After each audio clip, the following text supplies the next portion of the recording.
Commander Dain Richter awoke to the cold hum of the stasis pod disengaging. His body ached, muscles atrophied from centuries of cryosleep. The ship's AI, Vega, flickered to life, her holographic form materializing before him. She was a faint projection, her blue light flickering with the instability of a ship that had been adrift for too long. Commander Richter, you have been awakened prematurely. Long-range sensors have detected an anomalous signal originating from Sol. Dain's mind was sluggish, the fog of cryosleep still clouding his thoughts. He tried to push it away. The mention of Sol, Earth's long-lost home, shook him from his stupor. His heart skipped a beat. Earth had fallen centuries ago to the machine empire known as the Dominion. Any signal from there was impossible. Humanity was dead. "Show me," he rasped, his voice hoarse after centuries of disuse. The words came slowly, like a man struggling to wake from a nightmare. A holographic projection materialized in front of him, an ancient military frequency, repeating in a loop. The signature was unmistakable. It was from Earth. The transmission was clearly a distress signal. Dain's pulse quickened as the weight of the message hit him. It was real. The planet, the cradle of human civilization, had a chance of surviving. "Where exactly is this coming from?" Dain asked, his voice stronger now. He had to know the source. "The signal originates from Earth. The location is consistent with the coordinates of a former military installation," Vega replied. For the first time in centuries, Dain felt the gnawing edge of hope. There was something left, something human. He wiped the cold sweat from his brow and nodded grimly. "I need to see it for myself." He staggered to the cockpit of his vessel, the Eclipse, an experimental stealth cruiser built for deep space warfare. It was his ship, the one designed to survive the Dominion's tyranny. But now, centuries of degradation had taken their toll. The ship's once pristine systems were barely functional, and most of her hull had been marred by cosmic radiation and space debris. Still, she had teeth.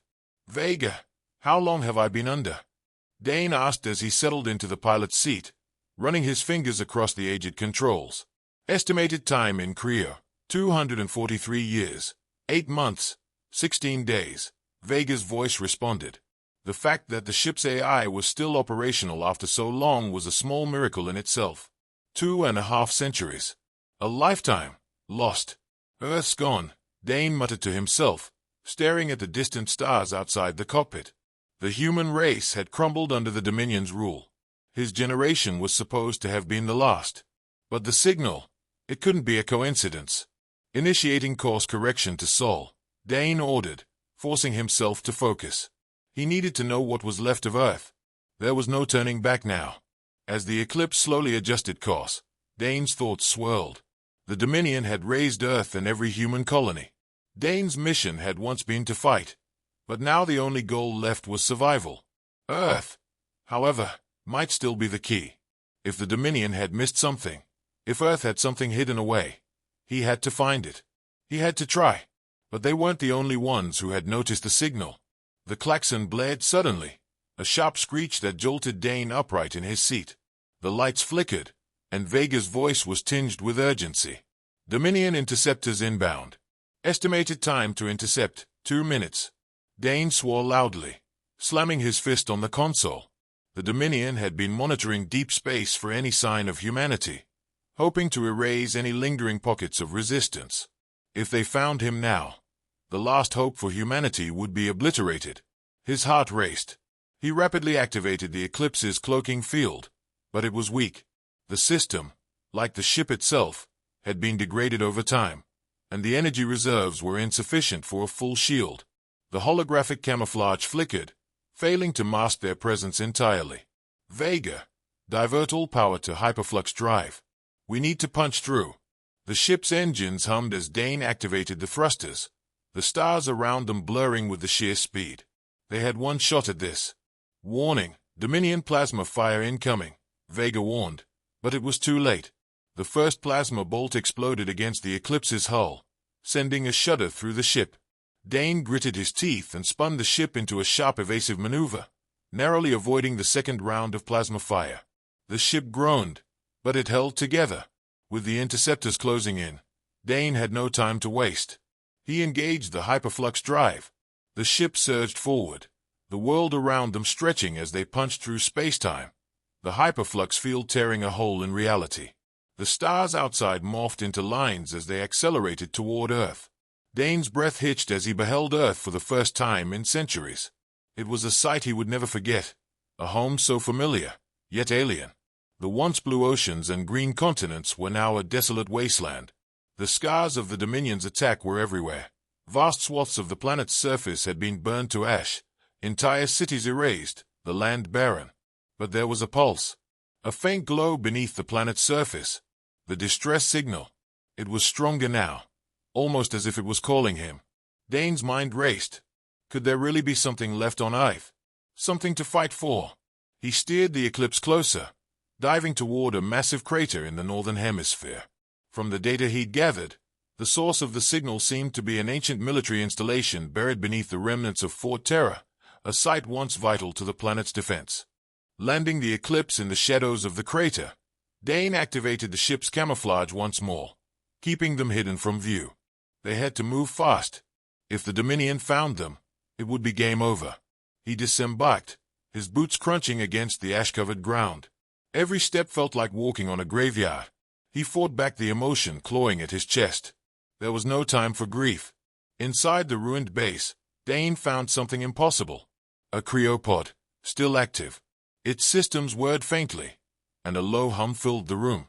Dain wiped away the frost from the pod's glass, revealing the figure inside. A woman, encased in ice, her features hidden by years of neglect. He didn't understand.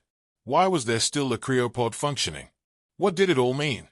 He activated the pod's release system. The cold hiss of venting gases filled the air, and the woman inside gasped awake, her eyes wide in confusion. She blinked rapidly, licking around the ruined base, her gaze settling on Dain. "You're late," she whispered, her voice shaky from the cryosleep, but still firm. Dain stared at her for a moment before he spoke. "Dr. Varian." Her name was barely legible on the glass, but Vega processed it quickly. "Dr. Elise Varian," Vega confirmed. "Lead scientist of Project Eclipse. She disappeared during the fall of Earth." Elise blinked at him, her expression still blank as she tried to come to terms with what had happened. "The last one," she murmured to herself, a flicker of recognition in her eyes. "We need to move. The Dominion will be here soon," Dain said. As Elise recovered, she quickly revealed the truth of Project Eclipse, a project not centered around weapons or stealth ships, but something far more dire. Something that could alter the very course of humanity's fate. The signal wasn't a distress call, Elise explained, her voice clear now. It was a trigger, a failsafe, a weapon. Dain's stomach dropped. A weapon? Against the Dominion? Elise nodded. When the Dominion destroyed Earth, they didn't just eradicate humanity. They erased our capacity to fight back. Project Eclipse was the last hope. The weapon, it was meant to end the war before it began. Dain's blood ran cold. The implications of what Elise had said were horrifying. If the Dominion knew about this weapon, they would stop at nothing to obliterate it. "Then we just told the Dominion where to find it," Dain said grimly. Outside, a shadow loomed. The sky ignited with fire as Dominion warships descended upon them, their massive forms casting darkness over the remnants of Earth. The Eclipse roared to life, the engines firing as Dain and Elise raced back toward the ship. Dominion drones filled the air, relentless in their pursuit. Dain fired back, his weapons sending a few of them spiraling into the void, but it wasn't enough. The Dominion had far superior firepower. "Elise, get to the ship. Now," Dain ordered, struggling to hold off the oncoming swarm of drones. His ammunition was running low, and the Dominion ships were closing in. "Elise," he shouted again as she hesitated, still dazed from her awakening. "I'm coming," she called back, darting toward the Eclipse's entrance. Dain fired one last blast at a Dominion drone before turning to follow her. "Vega, initiate emergency launch." Dain barked. The ship's engines thrummed with power, lifting them off the ground just as the Dominion flagship, the Harbinger, loomed over them. Its singularity cannon fired, sending a blast that shook the very air. The Eclipse's core hummed to life. The ship's true power, Project Eclipse's final weapon, engaged. Time itself seemed to bend. Reality twisted as the ship shifted from the present, falling into the past. The core pulsed with an unnatural energy as the Eclipse warped through time. Dain's mind reeled. They had crossed the line. They were no longer in the present. The ship was back before Earth fell. Back before the Dominion's invasion had even begun. "Commander," Elise whispered in disbelief, her eyes wide with realization. This is it. This is our chance." Dain could hardly breathe. The ship's readings confirmed it. They had been given a second chance. They could stop the war before it ever started. "Then let's make history," Dain said with determination, the weight of the moment pressing down on him. His eyes locked with Elise's, and for the first time, he felt the rush of hope. The future was theirs to shape. The Dominion never saw them coming. Humanity's last hope had become its first line of defense. The Eclipse had shifted the tides of time, and now the battle for Earth's future had begun once more. History would never be the same again. The end, or the beginning?